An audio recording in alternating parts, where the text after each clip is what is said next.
사랑하는 주일학교 교사 여러분, 오늘 우리는 이 자리에 교사라는 이름으로 그리고 동시에 예배자라는 이름으로 이렇게 서 있습니다. 여러분은 어떤 마음으로 이 자리에 오셨습니까? 아이들 출석을 챙기고 분반 공부 자료를 준비하고 예배의 흐름을 살피느라 분주했던 몸과 마음을 이끌고 이곳에 앉아 계신 줄 압니다. 우리는 흔히 교사라 하면 아이들에게 지식을 전달하거나 그들의 행동을 바르게 지도하는 사람을 떠올립니다. 물론 그것도 귀한 사명입니다. 하지만 교사로서의 삶을 살아가며 우리가 반드시 기억해야 할 본질이 있습니다. 우리는 아이들에게 가르치는 존재이기 전에 하나님 앞에서 배우는 존재여야 한다는 사실입니다. 학생들은 교사의 입에서 나오는 말보다 교사가 하나님을 대하는 태도를 보고 신앙을 배웁니다. 우리가 예배를 어떻게 대하는지, 우리가 하나님 앞에서 얼마나 정직하게 기도하는지, 그리고 우리가 공동체를 얼마나 사랑하고 포용하는지를 아이들은 그들의 눈으로 똑똑히 기억하고 있습니다. 결국 교사인 우리가 하나님 앞에 바로 서지 않는다면 우리가 가르치는 아이들의 신앙 또한 제자리에 머물 수밖에 없을 것입니다. 오늘 이 헌신 예배는 단순히 직분을 다짐하는 자리가 아닙니다. 교사라는 이름의 무게에 눌려 정작 예배자로서의 기쁨과 기도자로서의 순전함을 잃어버리지는 않았는지를 우리 겸손하게 살피는 시간이 되었으면 좋겠습니다.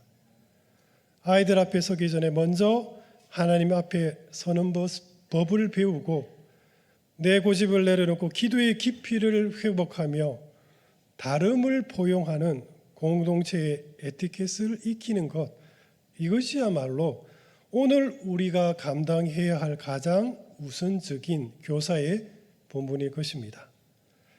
이 세 가지 측면에서 교사됨이 무엇인지를 살펴볼까 합니다. 먼저 예배란 무엇인지를 우리 함께 이야기해 볼까요? 여러분은 어떤 마음으로 이 자리에 오셨습니까?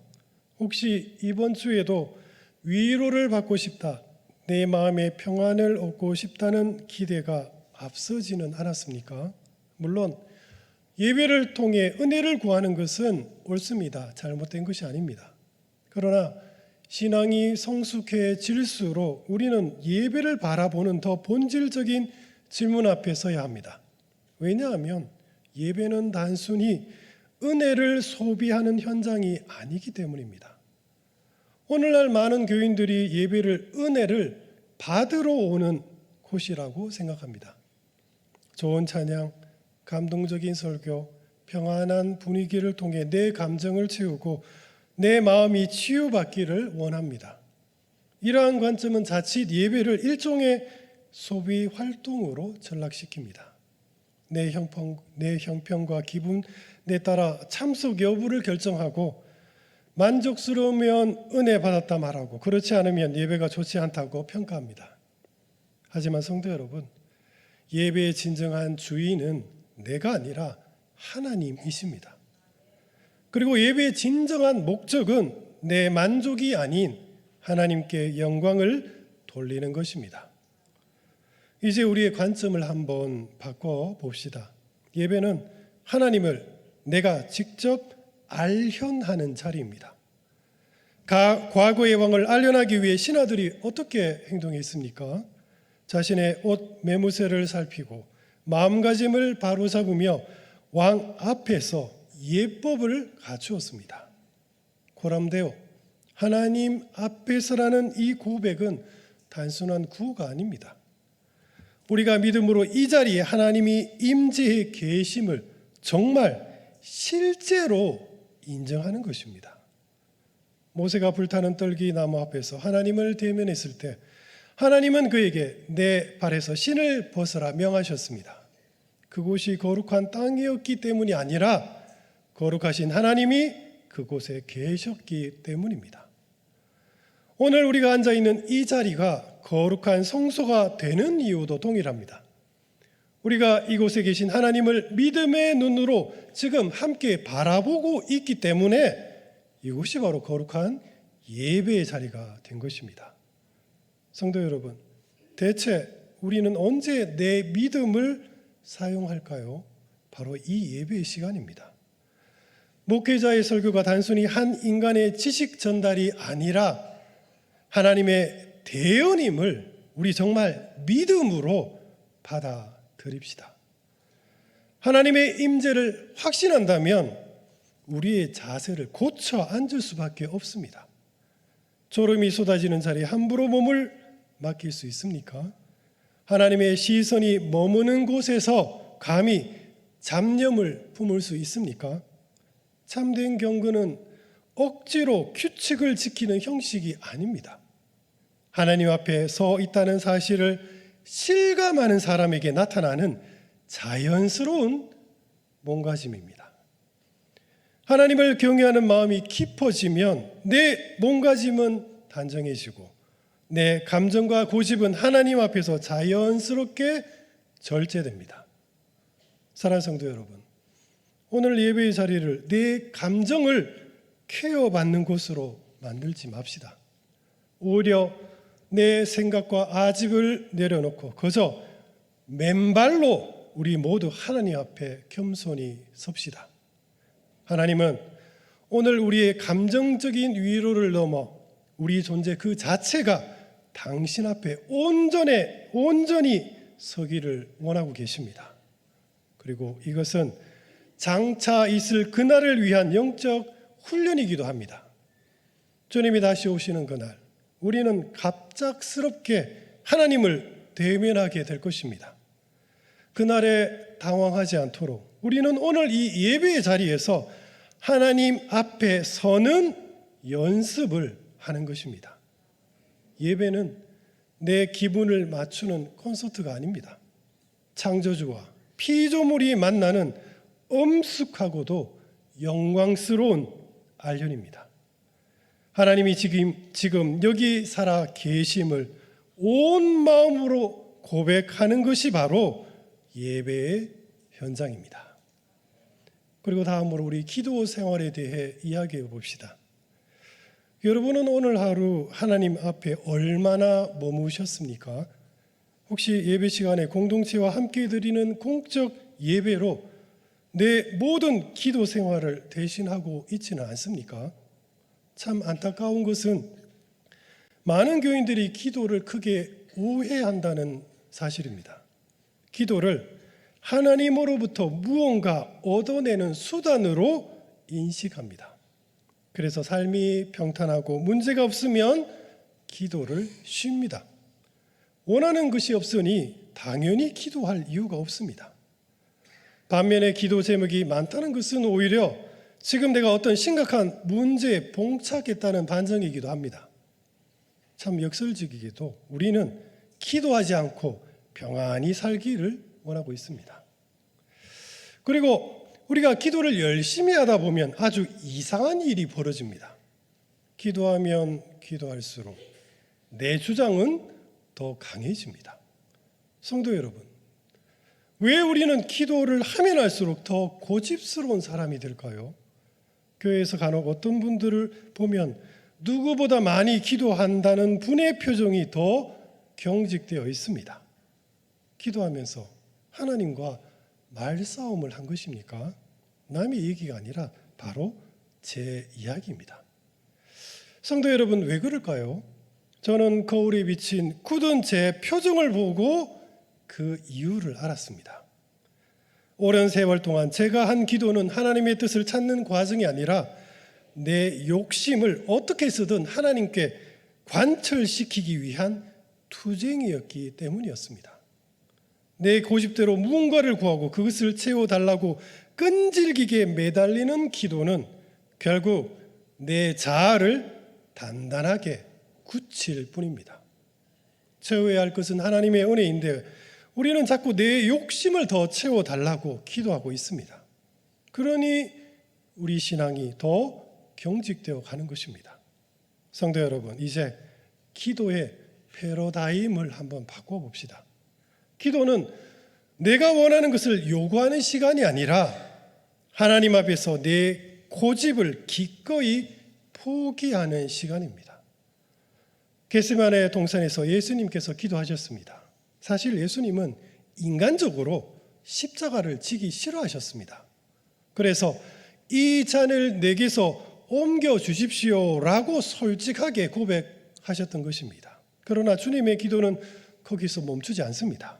그러나 내 원대로 마시고 아버지의 원대로 하옵소서. 성도 여러분, 이것이 바로 기도의 올바른 순서입니다. 주님은 당신의 뜻을 하나님께 기꺼이 복종시켰었습니다. 예수님의 기도는 바로 믿음 안에서 포기였습니다. 믿음의 조상 아브라함은 어떻게 자기 자식인 이삭을 바치기 위해 칼을 들 수 있었단 말입니까? 그는 이삭을 포기하면 끝이라고 생각하지 않았습니다. 아브라함은 하나님이 죽은 자도 다시 살리실 능력이 있음을 굳게 믿었습니다. 즉 하나님을 향한 확고한 신뢰가 있었기에 아브라함은 자기 자녀를 기꺼이 내놓을 수 있었던 것입니다. 성도 여러분, 지금 내가 무엇을 하나님 앞에서 포기하지 못하는 이유는 무엇입니까? 내가 그것을 내어놓으면 내 삶이 와장창 무너질 것이라고 착각하기 때문이 아닌지요. 그러나 그것은 하나님을 믿는 것이 아니라 여전히 내 계획을 믿고 있는 것입니다. 하나님을 어떻게 설득시켜 내 계획을 이루고자 애쓰는 기도는 기도가 아니라 단순한 구호입니다. 기도란 내 계획을 포기하고 하나님의 계획을 믿음으로 수용하는 영적인 훈련입니다. 오늘부터 내가 하고 있는 기도의 내용을 한번 우리 수정해 봅시다. 무언가를 끊임없이 구하기 전에 먼저 내 안에 믿음 안에서 포기할 것이 무엇인지를 우리 한번 찾아봅시다. 하나님, 제가 이것을 정말 원합니다.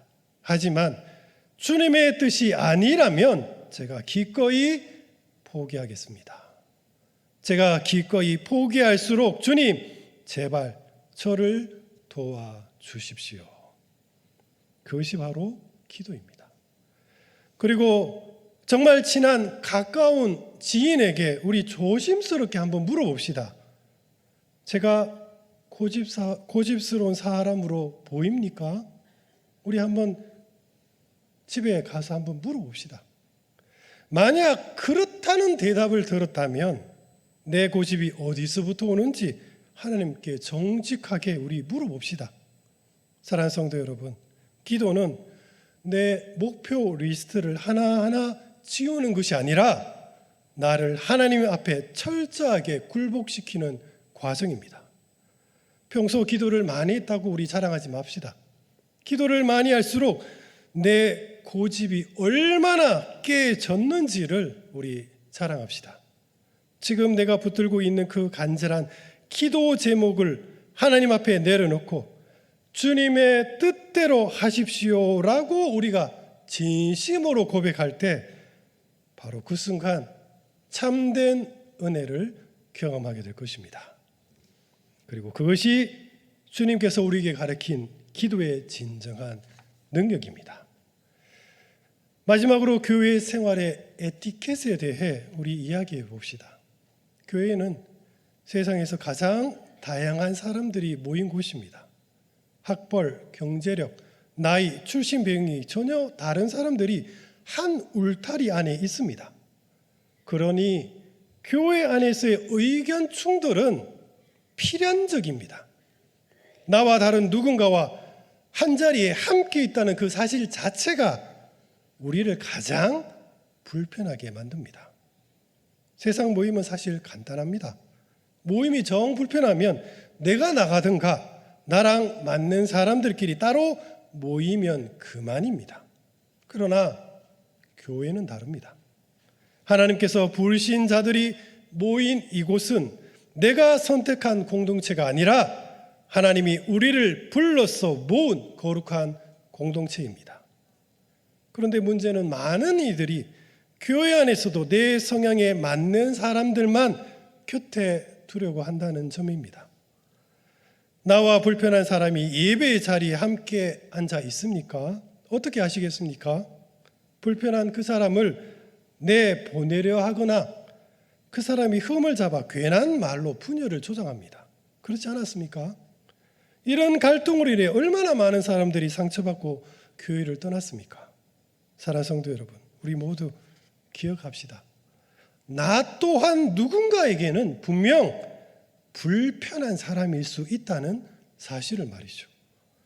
그런데 나는 왜 지금 이렇게 교회에 잘 다니고 있습니까? 그 이유는 바로 그분이 불편한 저를 포용하고 참아주고 있기 때문입니다. 그렇다면 우리는 어떻게 상대방을 인내할까요? 우리는 흔히 갈등이 생기면 내가 참아야지라며 화를 꾹꾹 누릅니다. 하지만 감정만 억지로 눌렀다가는 언젠가는 폭발하고 맙니다. 베드로가 주님께 주님 7번만 참으면 되지요 라고 물었던 그 이유는 8번째는 내가 화를 내도 괜찮지요 라고 물은 겁니다. 주님은 그때 1만 달란트 빚진 자의 비유로 답하셨습니다. 우리가 용서받은 은혜가 1만 달란트인데 어찌 형제의 100데나리온을 참지 못하느냐는 것입니다. 불쾌한 사람 앞에서 우리가 취해야 할 신앙의 에티켓은 상대방의 불편함을 내 인격으로 참는 것이 아닙니다. 하나님께서 이 무리하고 고집스러운 나를 어떻게 품으셨는지를 그 은혜를 기억하며 상대방을 사랑으로 덮어주는 것입니다. 상대방의 행동을 포용한다고 해서 어떻게 무조건 상대의 행동이 예뻐 보일 수 있겠습니까? 인간적으로 참기 힘든 것은 사실입니다. 그러나 성도 여러분, 우리 모두 주님의 눈으로 거룩한 교회를 바라봅시다. 주님이 가르치신 사랑은 내 감정이 아니라 믿음의 결단에서 시작됩니다. 무엇을 결단할까요? 사랑하는 성도 여러분, 교회 안에서 내가 먼저 양보합시다.